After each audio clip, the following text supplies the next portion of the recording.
She-Hulk smash. Hello and welcome to another marvelous video. The fourth phase of Marvel Studios has been chock full of intriguing new characters making their live-action debuts. One such character is She-Hulk. Marvel Studios' latest Disney Plus series, She-Hulk: Attorney at Law, just aired its final episode of the season, and judging by the reception, the show did pretty good for itself, although the start was not that strong. The show is based on the character that debuted in 1980, created by Stan Lee and John Buscema. However, did you know that this is not the first time that they have attempted to launch a live-action version of She-Hulk? The official Twitter account for the podcast with the same name, Best Movies Never Made, has shared images from an unmade 1991 She-Hulk movie. Stick with us to know exactly what happened regarding this She-Hulk project. Before we go into our explanation, we have a very small request. If you like our content, please support us by subscribing to our channel. This is a small click for you, but for us, it means a lot. Thank you, and let's begin.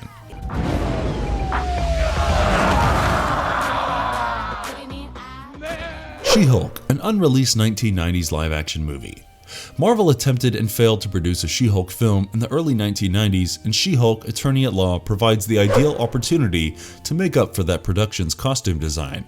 Superhero media frequently alludes to earlier works in their genre, whether well-known or not. This has been the case throughout She-Hulk: Attorney at Law, and the fifth episode includes a reference to the unreleased She-Hulk film. Following a failed effort at an ABC TV series, Marvel started arranging for a She-Hulk movie titled The Death of the Incredible Hulk to be helmed by legendary B-movie director Larry Cohen.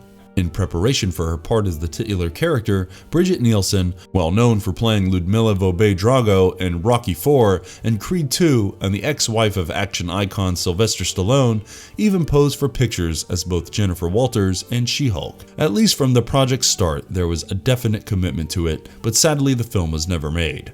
Over the following 30 years, She-Hulk would feature in several animations and video games, but it would not be until the MCU's She-Hulk: Attorney at Law series that she would make her live-action screen debut. Where did it all begin, you ask? Let's see. The Columbia Broadcasting System, or CBS, broadcasted all 80 episodes of The Incredible Hulk from 1977 through 1982. The series, a theatrical adaptation of the Hulk narrative, starring Bill Bixby as Dr. David Banner, a lone doctor on the run after gamma radiation exposure cursed him with the ability to transform into a huge green wrath monster whenever disturbed. Bodybuilder Lou Ferrigno is renowned for filling in for Bixby whenever Banner morphed into the Hulk because very few digital effects were available at the time. The duo's enormous popularity is likely to blame for the Hulk's long-lasting impact on pop culture. After the series ended, Bixby still wanted to play Banner and presented Columbia with an intriguing new idea: a made-for-television sequel movie starring Nicholas Hammond's Spider-Man, who had previously starred in his own less-than-successful show from 1977 to 1979. Despite enthusiasm from all stakeholders, the plan fell through relatively fast, but Bixby was still committed to making a live-action Marvel crossover a reality. This led to the creation of The Incredible Hulk Returns in 1988, which starred Bruce Banner and Eric Allen Kramer's Thor. Though it never materialized, the movie was supposed to serve as a covert pilot for a Thor television series on the competing network NBC. The Incredible Hulk would pair up with Rex Smith's Daredevil in a new sequel film called The Trial of the Incredible Hulk, which would be released in its place. This backdoor pilot was supposed to lead to another Hulk movie. In order to help the franchise go forward, the authors reportedly planned to include a more modern Marvel character on the third try. She-Hulk was expected to make an appearance in the 1989's last television movie starring Bixby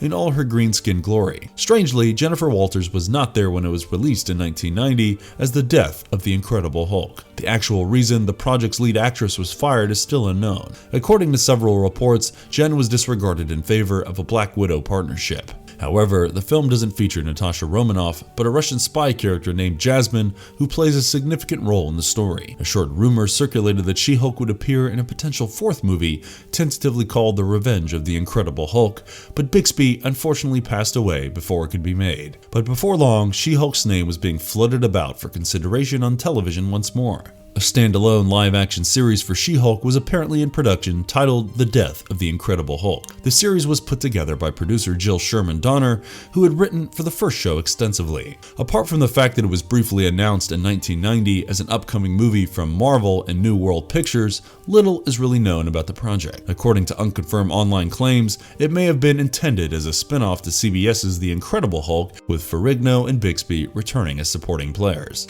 A volleyball player and model named Gabrielle Reese is said to have been chosen for the role of She-Hulk, and Baywatch star Mitzi Kapture is said to have been chosen for the position of Jennifer Walters. If the rumor is accurate, She-Hulk on ABC made it all the way to pilot filming in 1991. According to reports, the first episode focused on Jen, an assistant district attorney who is still troubled by the death of her parents when she was a little girl. Walters is taken on a forced vacation to the Caribbean, where she runs across Bixby's old doctor. Walters is hell-bent on exposing a well-respected billionaire as a covert criminal mastermind, likely the one responsible for her family's murder. Jen and Dr. Banner are believed to be unrelated in this reality, yet an early relationship is suggested. However, before their relationship could take off, a hitman shoots Jen for pursuing his business employer, and Banner is forced to make the difficult choice to give Walters part of his blood for her to survive. As a result, Walters changes into the savage She-Hulk, who is less intellectual than her comic book equivalent. Instead, it was said that Reese's She-Hulk was a hulking adversary akin to Ferrigno. The reason the pilot was cancelled before it aired is unknown. However, the same sources who leaked the storyline suggest that there was uncertainty about the lead actress's capacity to carry a series. When Kapture couldn't be replaced, ABC reportedly wanted the more well-known Melissa Gilbert for the role and canceled the entire project. The lack of demand for additional Hulk material following the failure of the most recent telefilm in the ratings is another possible explanation for the show's discontinuation. Though largely speculative, the timing does lend credence to the notion. If ABC's She-Hulk was really meant to be related to Bixby's universe, it might have just been a regrettable casualty of the franchise's early death. That, along with Bixby's death, ended up derailing any plans for the cheery behemoth at that moment.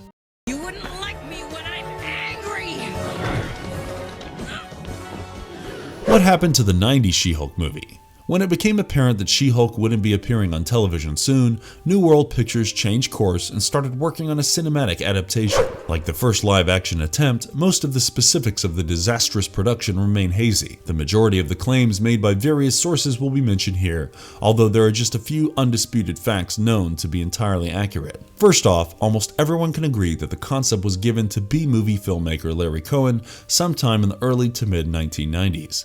While some media publications claim that Cohen also penned the script, others argue that Carl Gottlieb was hired in Cohen's stead. In any case, the project was never finished and nothing is known about the potential storyline. Brigitte Nielsen was likely cast in the lead part, which is possibly the most well-known element of this tragic concept. The former Red Sonja star and Stallone's ex-wife had established herself as an action franchise led by that time in the 1990s.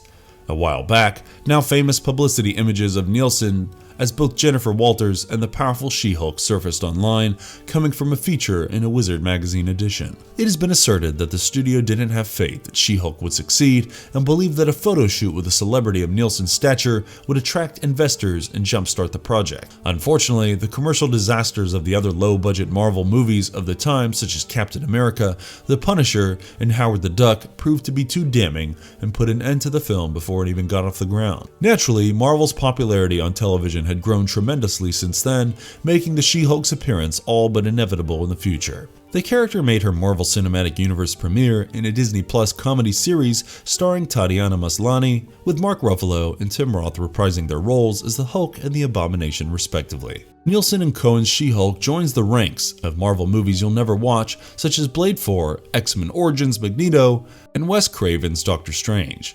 But who's to say Nielsen won't find work in the future in a world where Mickey Rourke gets to show off his acting chops in the Marvel Cinematic Universe?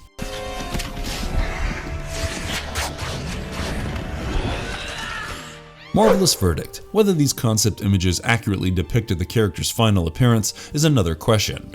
It is assumed that when filming began, they would have given her character design considerably more depth and ideally changed the color of her skin to at least a deeper green. Certainly we would have received something exciting and enjoyable at the very least if Larry Cohen had directed it.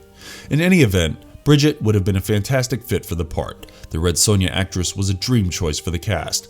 We can only speculate that this character's extremely campy iteration may have eventually become a cult favorite. A She-Hulk movie from that era would have been so much fun, and we're very eager to see where they would have taken things. It would have been intriguing to witness an actual live-action depiction of the character. It would have allowed Bridget the opportunity to shine as Lou Ferrigno did in his iconic performance, even if it had turned out to be one enormous ball of gamma-radiated trash. It's a true shame that it never occurred. If you enjoyed watching this video, click the like button, share this video with your buddies, and drop a comment about which character or content you want us to explore next. See you guys in the next one. I bet I was getting quite heavy. I said, get it, gargoyle!